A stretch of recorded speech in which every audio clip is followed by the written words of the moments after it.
This is the scooter that lets me beat cars off the line, then float over the busted patches of road that usually make me clench my teeth. It's the rare mix of raw power and real suspension that doesn't just read well on paper, it actually changes how I ride. The MetaMoov ZO01 Plus lives firmly in the hyper-scooter category.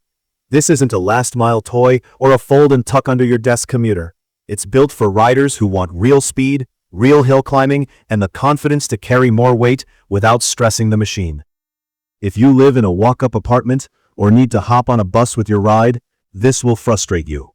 If you've got a garage or ground floor storage and you want something that can handle city streets, rough paths, and steep grades without breathing hard, you're the audience.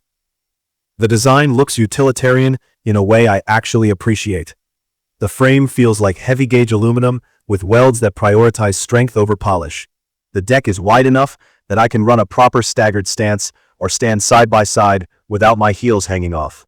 That rear kick plate matters more than I expected. With this level of torque, I'm bracing my back foot constantly during hard launches, and the angle feels right. The stem lock is a serious clamp with a safety pin. Out of the box, it was stiff and needed a firm hand, but once I dialed in the tension on the hinge bolt, the front end settled into a reassuring, solid feel. I do check that bolt regularly because heavy knobby tires act like a vibration machine over time. And yeah, it's heavy. Right around 100 pounds give or take, which means stairs are a non-starter. It folds, but the bar width still makes it awkward to fit in a sedan trunk unless I clear the space.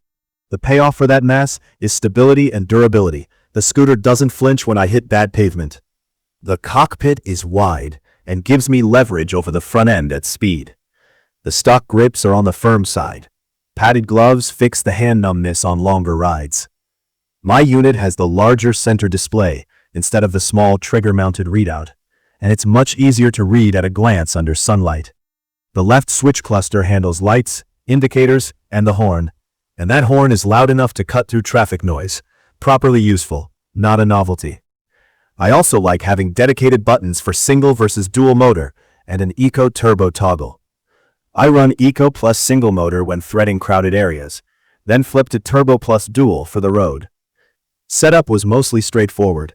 I tightened a handful of bolts that had clearly loosened during shipping, bumped the tire pressures up to the mid-40s psi for range and rim protection, and jumped into the P settings to tone down the factory regen so braking wouldn't pitch me forward. I also added a dab of thread locker on non-structural screws after losing a fender screw early on. Not glamorous, but it saves headaches later. On the throttle, this scooter is honest about what it is. The controllers feel like square wave tuning, which means low-speed modulation isn't buttery. It can be a little jittery at walking pace, and I had to train my thumb to be delicate. Once moving, that abruptness flips into an asset. Cracking the throttle in dual-motor turbo mode feels like someone tugged a rubber band tied to my chest. I have to lean forward and load the front end over the stem, or the front will hunt for traction. From a dead stop to about 30, it's only a few seconds. That kind of shove is fun, but it's also a safety tool at intersections. I clear traffic cleanly, get to my lane, and ride my own space. Top speed is more than I need on a stand-up platform, but I tested it because I wanted to know. Using GPS, I've seen the low to mid-50s on flat ground, with me plus gear around 200 pounds. The difference between that and the display isn't nothing, so I trust GPS. Stability at those speeds depends entirely on the steering damper. Too loose, and the front feels light and twitchy above the mid-30s. Set to a firm but not locked down feel, the scooter tracks straight and absorbs mid-corner bumps without threatening a wobble. The damper, to me, is not optional. This machine earns it. Hill climbing is where the ZO01 Plus puts distance on commuter scooters. I haven't found a paved grade near me that it can't climb with authority. On steep sustained hills, it doesn't crawl. It still accelerates, and the battery voltage sag is noticeable but manageable for a 60-volt system.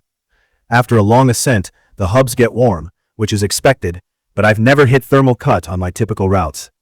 The suspension is the unsung hero. The C-type front end and dual rear shocks give me real travel. On clean asphalt, it's plush and quiet. It filters the small chatter that wears you down on a rigid scooter. Hit a recessed manhole or a nasty pothole, and it compresses deep without bucking me off the deck. I've bottomed it out on a truly harsh hit and heard a metallic clack, but those are rare. Out of the box, the rear pivots squeaked over bumps.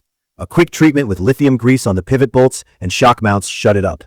The brakes are proper hydraulic discs with electronic assist when I pull the levers. I can stop with one finger and modulate easily. I set the regen to a medium-low level, so it helps slow me down without making the chassis pitch forward abruptly. After around 800 miles, I noticed the lever pull getting longer. A quick bleed with mineral oil restored a crisp bite. Lighting is bright, with dual front LEDs that really punch through at night. The mounting point is low, on the front suspension arms, which means the beam bobs with every bump. It's bright, but the bounce can feel a little stroby on rough roads, and it doesn't project over dips like a high bar-mounted light would. The side RGB strips are more than decoration. I'm way more visible from the side at intersections, which is where a lot of close calls happen. The turn signals work but sit low. I still use hand signals because I don't trust drivers to notice low-mounted blinkers in taller vehicles. Range is always the question. The claim is big, and yes, if I baby it in eco at neighborhood speeds, I can stretch it far. Ridden the way a scooter like this begs to be ridden, fast cruising, mixed hills, lots of dual-motor sprints, I reliably land in the 30 to 40-mile window before I'm dipping into reserve. The good news is that the battery recovers predictably, and with 2 chargers plugged in, I can go from roughly 20% to full in around 5 hours. That makes it easy to top up between rides without leaving it on the wall all day. Off-road, the knobby 11-inch tires dig in and let me steer with the throttle on dirt and grass. On pavement, they hum loudly and squirm a bit when I lean hard, which is just the trade-off for a blocky tread. I'm planning to swap to street tires when winter is over to get a bigger contact patch on asphalt. The tubeless setup is a win across the board. I picked up a small puncture on a construction-cut street, plugged it at home without removing the wheel, and was back on the road in minutes. Real world. Here's how it's slotted into my routine. On weekdays, I take it across town to the gym and back, which involves 2 steep climbs, fast sections where traffic moves at around 40, and a mess of torn-up asphalt from utility work. I run it in single-motor eco through neighborhood streets, then switch to dual-motor turbo when I hit the main road. I can keep with traffic, take a clean lane, and I'm not sweating the climbs.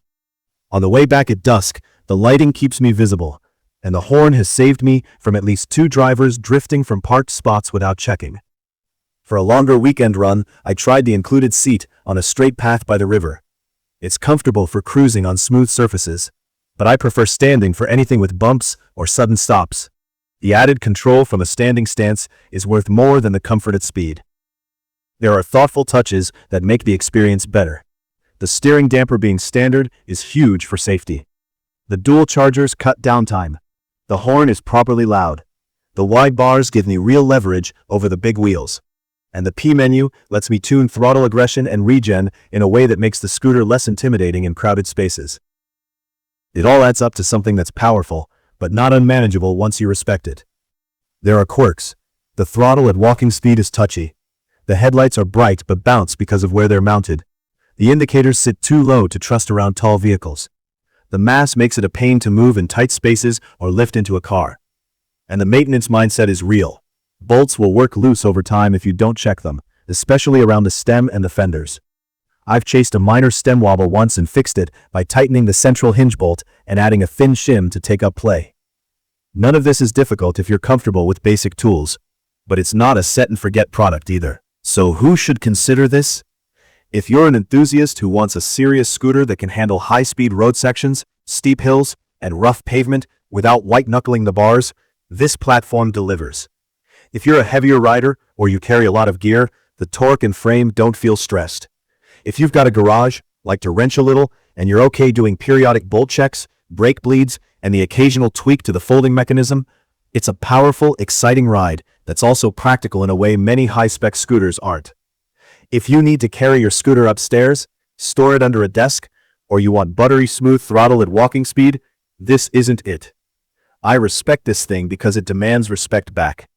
Worn properly with a full-face helmet and protective gear, it becomes an incredibly capable way to move across a city that doesn't always take care of its streets. It pulls hard, stops hard, rides soft, and it's happiest when it's stretching its legs. If you found this video helpful, hit subscribe, Drop your questions or your own experience with the ZO01 Plus in the comments, and I'll try to answer as many as I can.